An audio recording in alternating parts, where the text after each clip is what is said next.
Guys, we'll probably have a quiz on Wednesday. All right, cyclopropane, three-membered ring, hydrocarbon. Can we make a three-membered ring? We can make them from alkenes. Very common way to make cyclopropane. Diazomethane. Here's a little structure. It's explosive. We will not be using it in the lab, but if you have the right equipment, knowledge, etc., it can be used. A little bit of heat, this thing will break apart. Arrow movement. These electrons move on to nitrogen. That produces nitrogen gas, one thing. Nitrogen gas. It also produces this guy called a carbene. Okay, via carbene. Carbene. A carbene is a divalent carbon. Divalent means making two bonds. It also has a lone pair. It's not a typical carbon. Typical carbon making four bonds. No lone pair. We saw on day one. Not typical. But even though it's not typical, it is neutral. It owns 1, 2, 3, and 4. It's a neutral carbon, atypical, called a carbene. It's got dual character. Hybridization of this carbene. sp2, it has three regions, 1, 2, 3. Trigonoplanar, sp2, 1, 2, 3. P orbital left over. Bond to hydrogen, and lone pair. That's what we have here. Empty p orbital. Empty p orbital. It does not have an octet, 2, 4, 6. 2, 4, 6. No octet, empty orbital. Even though it's neutral, it's got an empty orbital. Why does an alkene attack H+?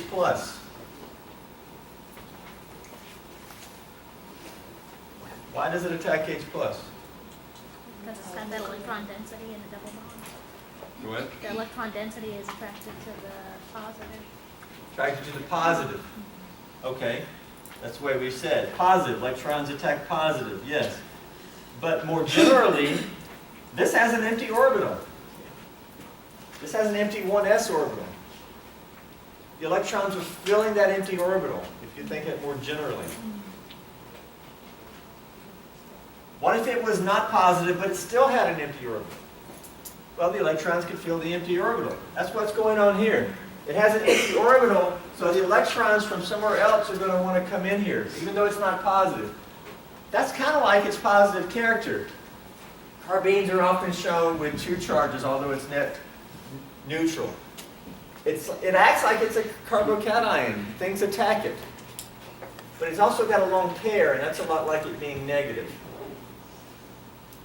So this is just meant to help, even though it's net neutral. Dual character. Here we go. Pi bond attacks this empty orbital. As if it was a carbocation. Where are we going to leave cation on the alkene, right or left? Left. Correct, on the left. Nothing new there. Okay, we make bond to this carbon. Leaving that, okay. It's got a lone pair, right?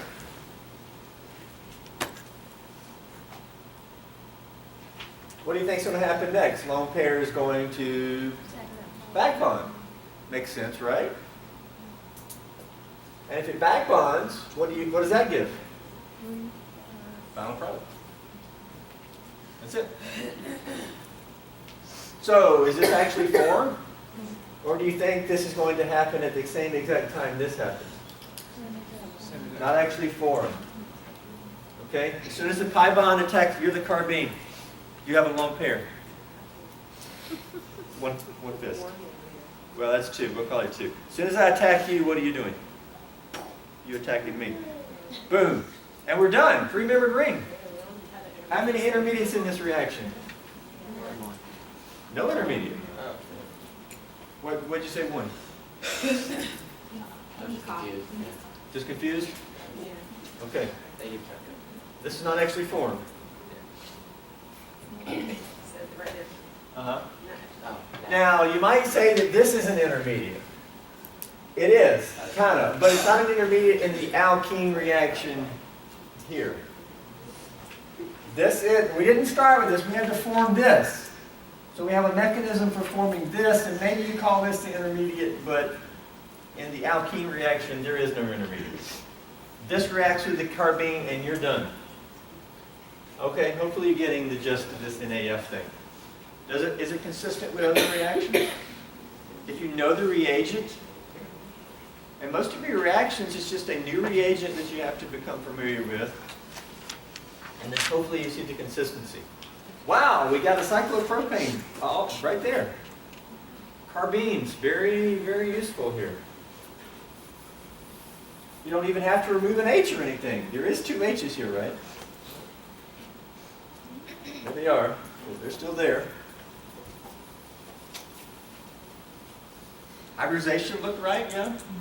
Empty orbital, electrons attacking empty orbital. That's diazomethane. It's used to give basic, simple cyclopropanes. But it's explosive, hard to use, hard to handle. Here's another carbene that's much more easier to handle, especially for introductory students. The dichlorocarbene. Here it is right here. Instead of 2 H's, it's 2 chlorines. And here's your same mechanism we just showed there. But how do you form the dichlorocarbene? It's formed from chloroform. Okay? CHCl3. CHCl3. It's a common solvent. If it was 2 H's, CH2Cl2, well, that's also a common solvent. You used it last week in lab, right? Dichloromethane, also known as methylene chloride. Well, with 3 chlorines, it's called chloroform. Nobody calls it trichloromethane.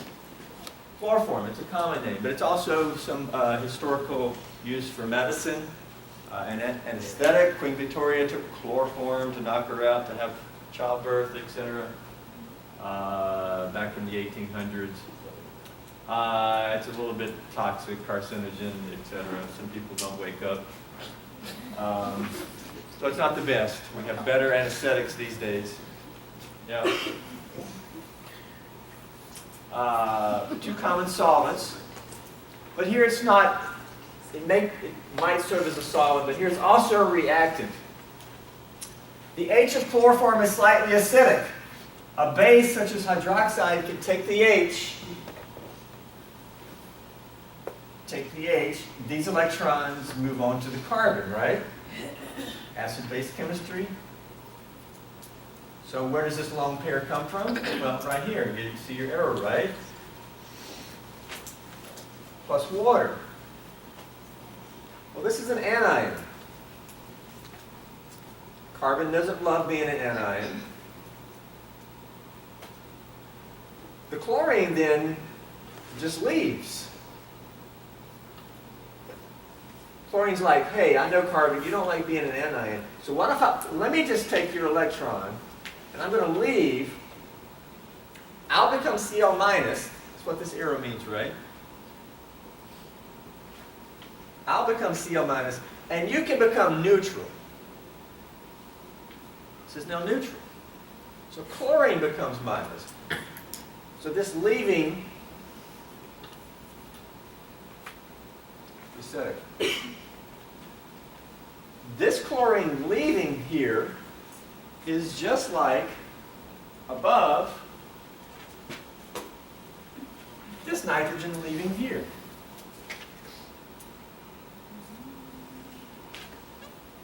To give the carbene.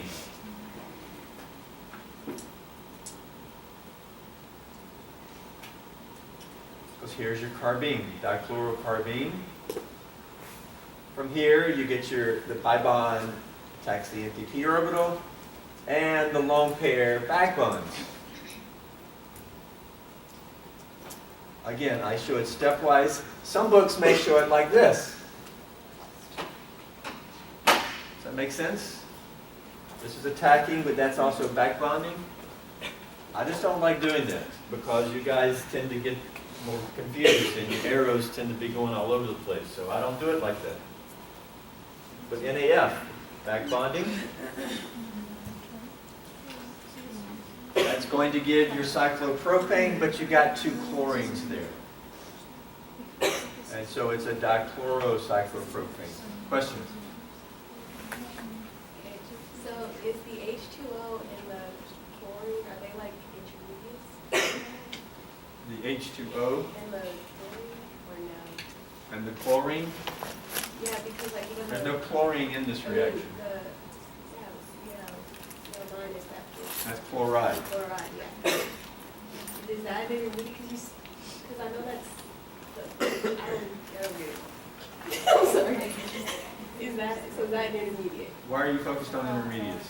Because like you said in the other one, there's like, the other one there was no intermediates because like there's like the back. Well, I mean, talking about you got multiple things going on here. Yeah. If you want to consider intermediates of what? That's an intermediate, well, it's really called a side product. I mean, an intermediate would be your main thing. I mean, you got this intermediate and then you got this. Those are sort of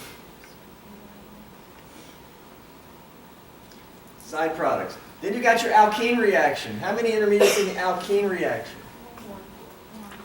That is, now let's focus on the alkene. The alkene became what? Did the alkene become any intermediate? No, it went straight from here to here because that's not actually formed. So when we talk about intermediates, usually we're talking about your starting material, between starting material and product, is there any intermediate of this structure?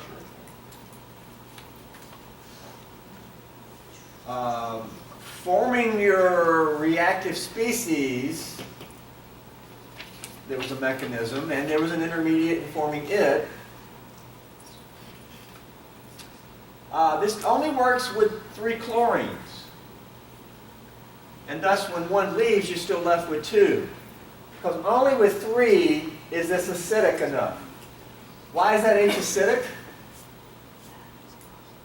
Well, we look at the conjugate base. Because apparently this is stable. Why is this anion stable? Because we have 3 chlorines, right? Pulling and stabilizing it. That's why hydroxide is able to remove this H that's on a carbon.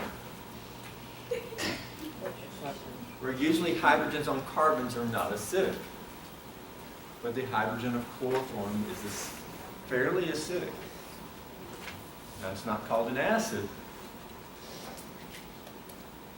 It can be removed by hydroxide. So we can do this reaction with chloroform and hydroxide. And when we see this, we know that we're going to form the dichlorocarbene. These reagents are much easier to use at the introductory level for anybody, because chloroform is just a common liquid solvent. Hydroxide is our most common base around. Much easier to do. But again, you're going to have 2 chlorines on your product. There's some reactions below. So we have an alkene with diazomethane, and we have an alkene with chloroform and hydroxide. Anytime you see that, it's dichlorocarbene.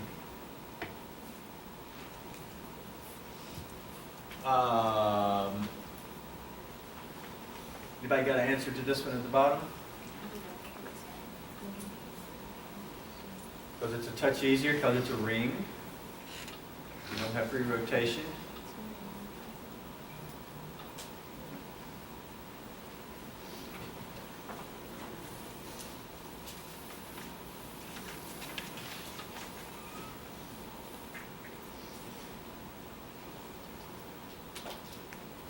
Anybody got an answer to the one at the bottom? Uh-huh.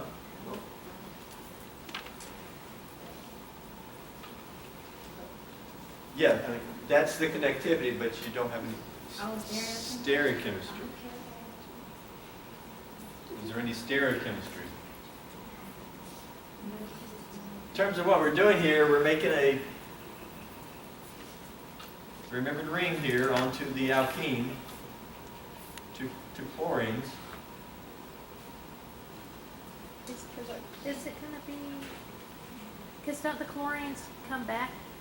It's like they have to be trans to each other? Chlorines, well, the chlorines are on the same carbon. Okay. So that doesn't make sense. So what about that? They're not going to be cis or trans.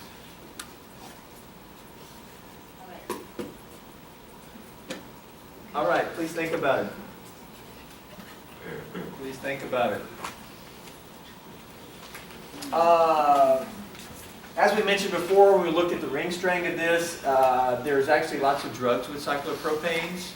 Here's a list of them, or some of them, a few of them. Lots of places, lots of places. Cyclopropanes. Carbines. Carbines can be seen in a variety of places. What's a carbene? It's a divalent carbon with a lone pair. Here's one here. This drug here, Paxil, when it's metabolized in the body, a carbene is formed here between the two oxygens. This discusses it. Probably if you want to understand what's going on here, you first need to understand what a carbene is. And we just talked about it. So here's an application of a carbene.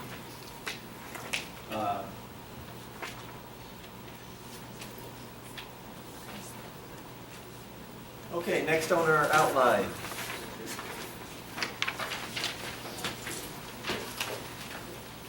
Making our way around. We just made cyclopropane.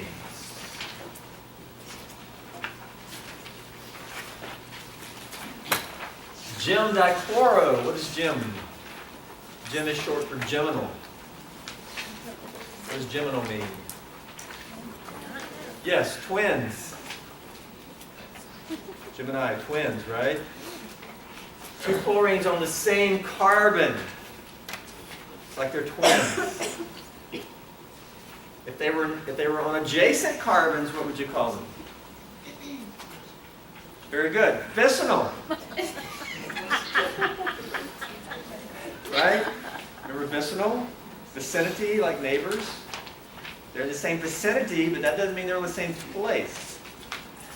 Is that an example up there on the top right? Is that what you see? Yes, that's that trans dihalide. That's a vicinal dihalide. They're adjacent to each other. Vicinal. This is a geminal. Because they're on the same carbon. Okay, last two reactions here. We've covered them all, and there wasn't a little more confident about these reactions, and it doesn't look all intimidating. We've got some constant themes in the mechanisms. Next two. Next two are actually making alcohols again, ultimately hydrating the alkene. So this product here is the same product we formed above here with just aqueous acid. Alcohol with OH on the more substituted carbon. Alcohol with the OH on the, it's the same exact product. What's going on here with different reagents? We can also hydrate an alcohol but have the OH on the less substituted carbon. So actually, let's look at two other hydration reactions. You ever did a hydration reaction before? Yeah, we did Ever it done one? Friday. You have? We did it Friday, didn't we? Thank you. Okay, the first is called, and we got to explain why. Why do it this way? Well, we'll eventually explain that. Oxymercuration or alkoxymercuration.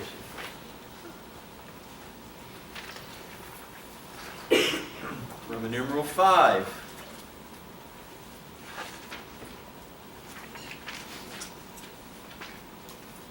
Okay, you take this alkene and hydrate it with aqueous acid. You would expect this product. What's going on here?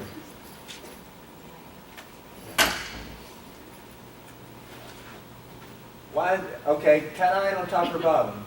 Bottom. Bottom. Water attacks cation. Why is water or OH not here? Looks like what happened? It looks like a rearrangement took place.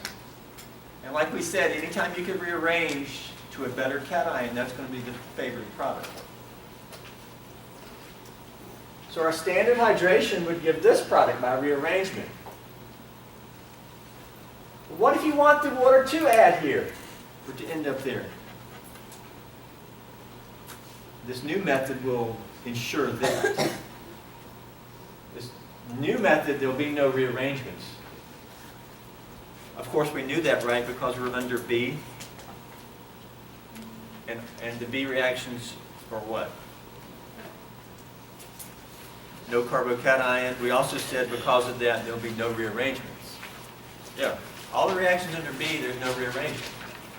Okay, this involves a mercury reagent, mercury acetate in water, followed by a second step, sodium borohydride. This will give us the product with the OH on the carbon. Same place we would have formed cation, but we're not going to have to worry about any rearrangement. It will be there. Okay?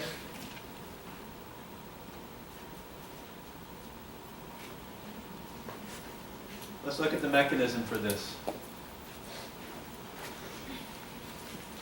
Mercury acetate. This can, if you consider it fully covalent, this can ionize to acetate, mercury acetate plus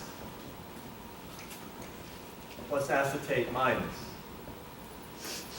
I'm not really going to show arrow movement for the ionization, but this is just, okay. Maybe in Gen Chem, you consider, what's the charge of the mercury here if you consider it all ionic? +2, I think, maybe? +2? Because each acetate is minus. So it'd be +2.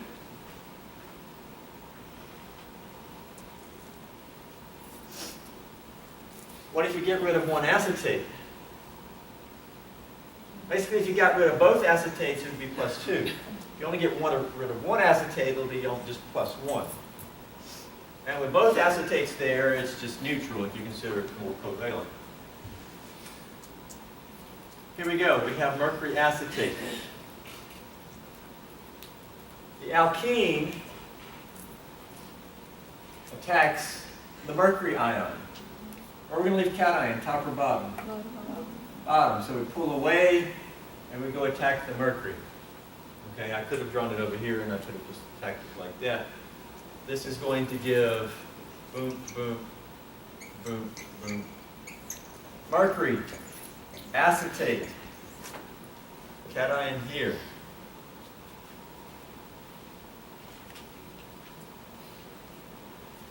Where we should leave cation. Right? What's the charge of the mercury now? Neutral, because if it's positive here, now it's gained one electron because it owns one from the bond, so it's gained an electron. If it's neutral and it gains an electron, if it's positive and it gains an electron, it should now be neutral. And indeed it is. Okay, one thing about the mercury, you would really have to think hard about it, about where it sits in the periodic table, etc. But it does have at least one lone pair. Okay, so since we know that, what's going to happen here? It's going to back bond. And what does that lead to?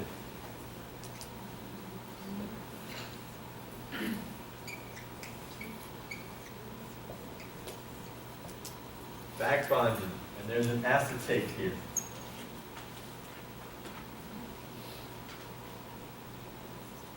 What's the charge of the mercury now? Now here it owns both electrons, making it neutral. Here it only owns one of them. It's positive. It's like it's lost, okay, yes, it's now positive again.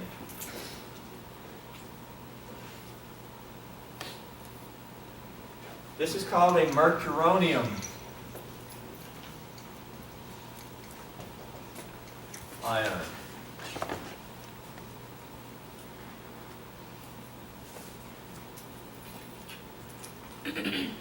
Question, do you think this is really formed, or is this back to the old? This is NAF again. You're mercury, you got a long pair. As soon as I attack you, what are you doing? You're back bonding at the same exact time. This is happening at the same exact time. Boom, mercuronium ion. Consistent with previous things? So, like a bromonium ion. If this was bromine, we do have water here. Just like if it was a bromonium ion. Do I even say that somewhere? I think I did.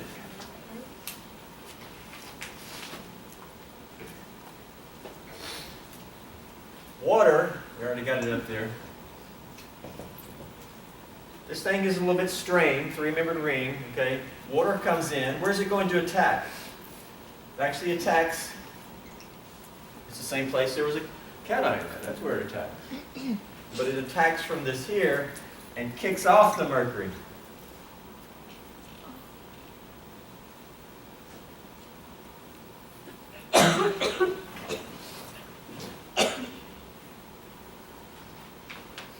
What does that do? Boom, boom, boom, boom. Kicks off the mercury acetate, gives it back its lone pair. We now have water here, okay? Now I could draw this oxygen up because it did come in sort of opposite side. I'm not going to worry about it though.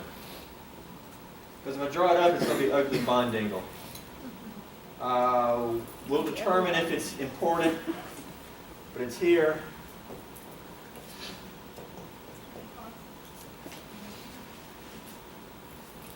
We get this here. From here, this needs to lose an H. Is there anything on the board that can take this? Mercury? This original acetate. Okay?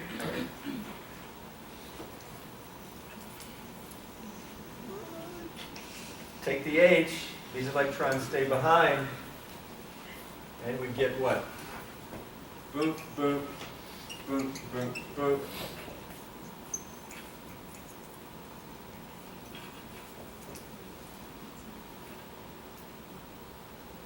Yeah?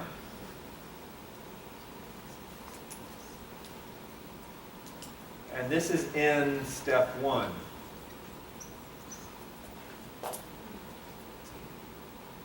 So can we just redraw the acetate, like above it as a spectic ion?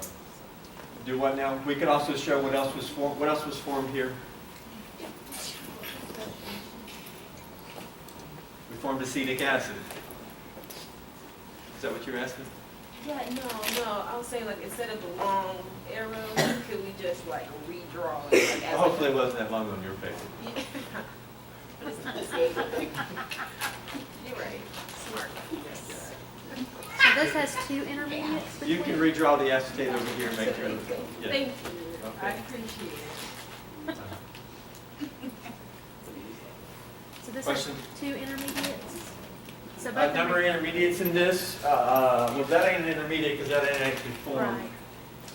So the mercury? Mercuronium ion was the first one. Then we had this here with protonated. Yeah, 2 intermediates.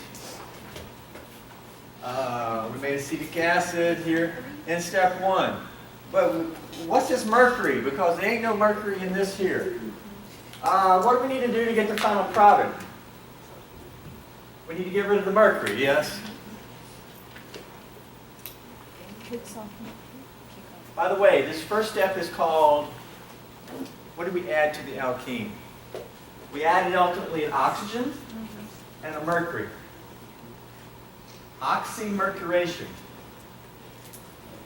That's what we've done to the alkene. We oxymercurated it. Oxymercuration. Will the boron attack the We're mercury? not doing borons yet. No. What do we need to do to get the final product? How many H's on this carbon? Two. 2. How many there? 3. We need to replace the mercury with an H. That's what sodium borohydride does. It is an H- source. Sodium borohydride.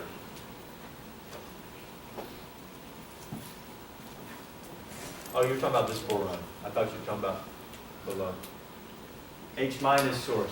Okay, I'm going to show you a mechanism here. This is probably not the mechanism. It's probably a radical mechanism. But I'm going to show you that sort of helps it make a little sense, but telling you it's the wrong mechanism. But we can get the final product by this H-, which looks a little odd, but these electrons here kicking off the mercury.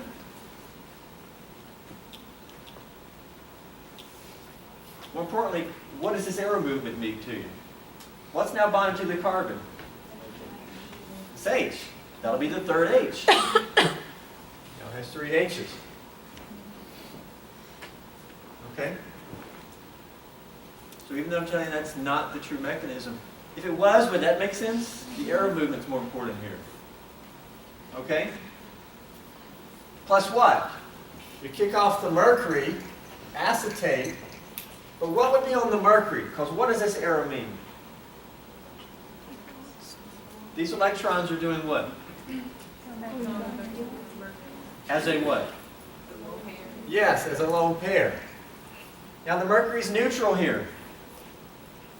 What would thus be the charge here? It would be negative.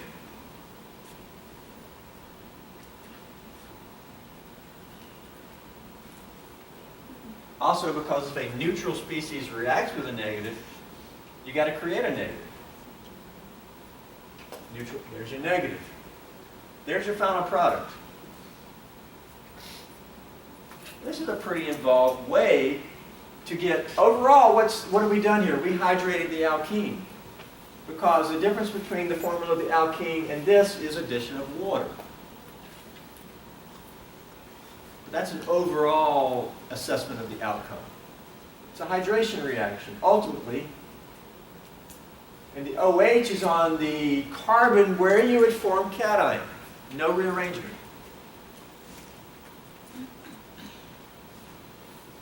And so it's sort of the standard outcome of where you would form cation. And when you get the standard outcome, it's called Markovnikov product. I don't like to use this term much, but you should know what it means. This is the standard product.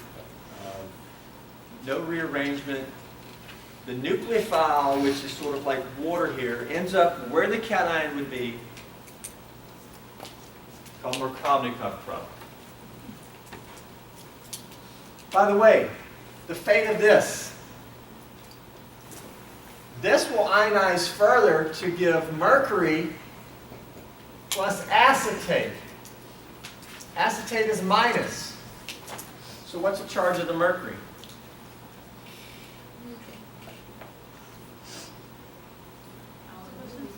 It has to be what? Based on just conservation of charge. This is minus. So everything over here has got to be minus. Now if I'm saying that's the minus, then this has to be what? It can't be minus also, because one minus can't turn into two minuses. It can't be positive, then everything over here would be net neutral, and you can't go from negative to net neutral. Conservation of charge. If that's minus, this has to be what? Neutral. It's neutral mercury. This is elemental mercury. And mercury tends to be, it's toxic. Especially today. 100 years ago, 200 years ago, it wasn't toxic. You're right. They didn't know it was toxic. Okay. Today, mercury is frowned upon, and because of that, this reaction is not going to be used in industry probably. They don't want to be generating mercury. But it's a good old classical textbook reaction. Okay? But that's one of the problems is it ultimately generates mercury metal and not good. Questions while I'm erasing? Oxymercuration. We can also do this with an alcohol. If we had used an alcohol here, after we moved an H, there would have been an R group. RO. And that's an alkoxymercuration. You got an R group, it's an alkyl group is an R group. So that would be an alkoxymercuration. Followed by what? The last step is called a reduction. So when you add H's, that's typically a reduction. We'll see more of that going forward.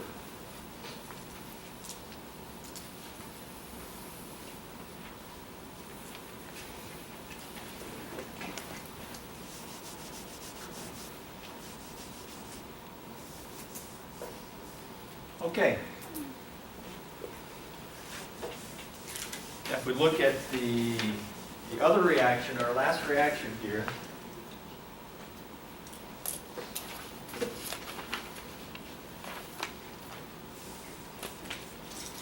the next is to get the non-Markovnikov product.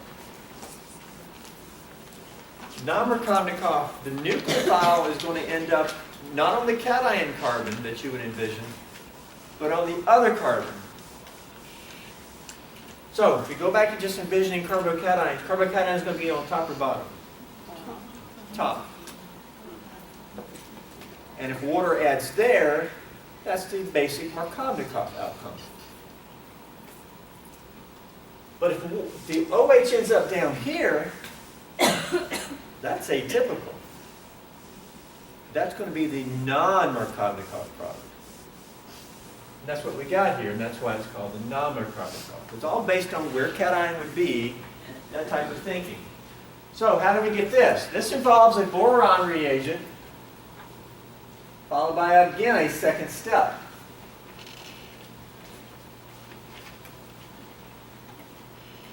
Now the boron reagent is basically BH3. You may sometimes see it shown as a dimer. If it's shown as a dimer, just mark it out and consider it the monomer, BH3. That's how it reacts. So, what type of reactivity is BH3? Which is called borane.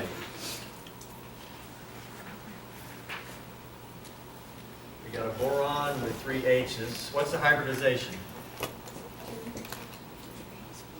Is there a lone pair here? No. sp2.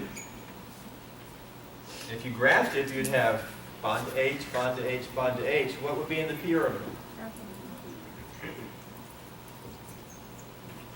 Empty p orbital. Remember like the carbene that had an empty p orbital? The empty p orbital makes it electrophilic. Electrophilic, that means it likes electrons. Why would something with an empty p orbital like electrons? It wants electrons to fill the empty orbital. Okay. It's electrophilic. It's not positive. So why would an alkene attack it? It's electrophilic. It's got an empty orbital. We talked about that. Okay. So, we'll just draw it like this. We're going to, okay, cation, top or bottom? Bottom. So this attacks here. We're kicking anything off? No. We're going to boop, boop, boop, boop. Boron. H, H, H. Cation. What's the charge of the boron now? Negative.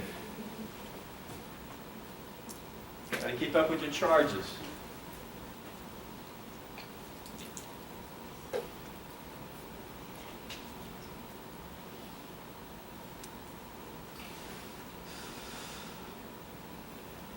Okay, here we go. Is this really formed? Does the boron have a lone pair?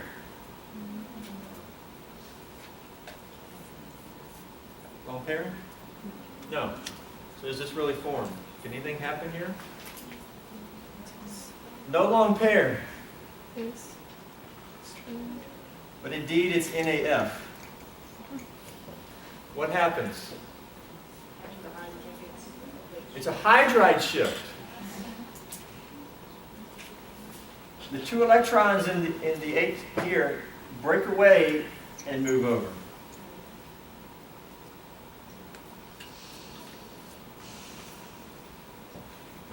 Now, earlier on, we actually did hydride shifts. Those were 1-2 hydride shifts. The H moved next door.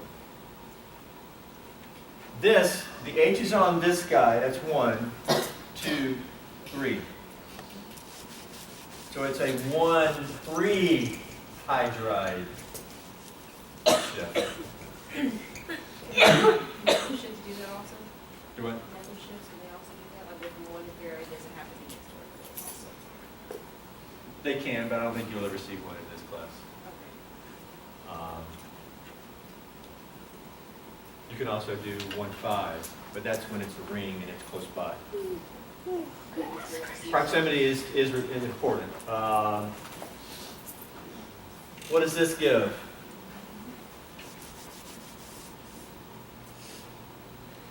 Boom, boom, boom, boom, boom. B with 2 H's now. What's now on this carbon? Hydrogen. Well, yes, I'll draw it in. There's actually 2 there. There's actually 2 there because there's 1 here. Right? There's 1 there, but now there's 2. I just drew the...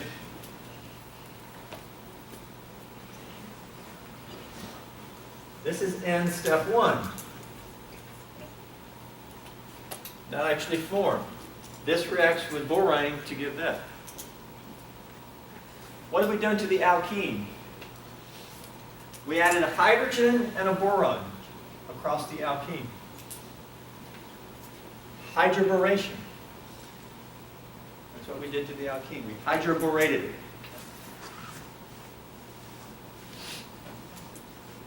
NAF. Because as soon as this attacks the boron, this other is happening. Okay? All right, what do we need to do to get final product? Ignore this H. It's there. That H is there. We got to replace the boron with what? Here we're replacing the unique thing with an OH. Well, guess what does it? All right? This replaces B with OH.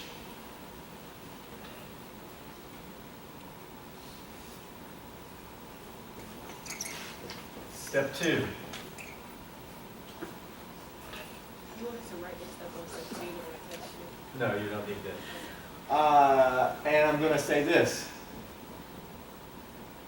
We're going to call this magic because we're not going to look at any mechanism. I know you want to see a mechanism, right? Hopefully you do. It's too complex, it's not worth showing because it doesn't fit standard things. All right? Magic, what does it do? What's the name of the reagents that do the magic? Hydrogen peroxide and some type of hydroxide, like sodium or potassium hydroxide. That does the magic of replacing the boron with an OH. Look in your book, it may give you a mechanism. But when this happens, importantly, if we start doing stereochemistry with no change in stereochem,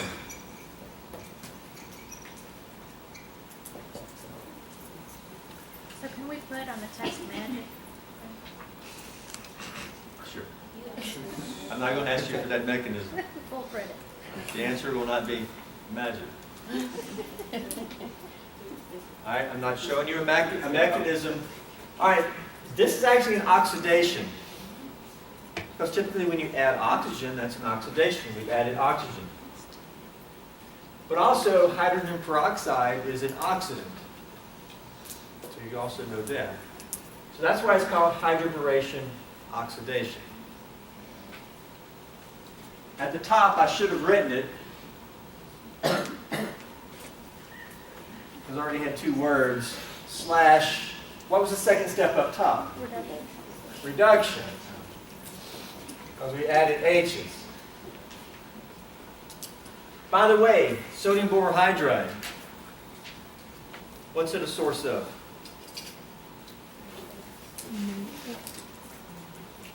H minus. Well, we can show that.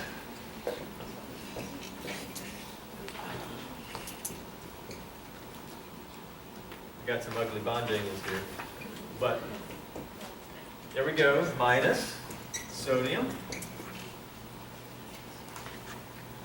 Look at the similarities between this here, which supplies H minus, and this here. Boron that's minus. This wants to get rid of an H and the two electrons. Go neutral. That's why it's an H minus source. Well, what about this guy? It's a negative boron.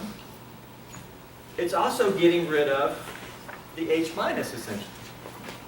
It's serving as an H minus source here, but it moves this H minus over here at the same exact time. Okay?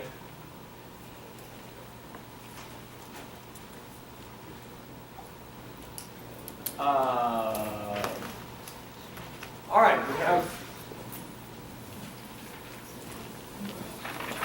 examples to be doing.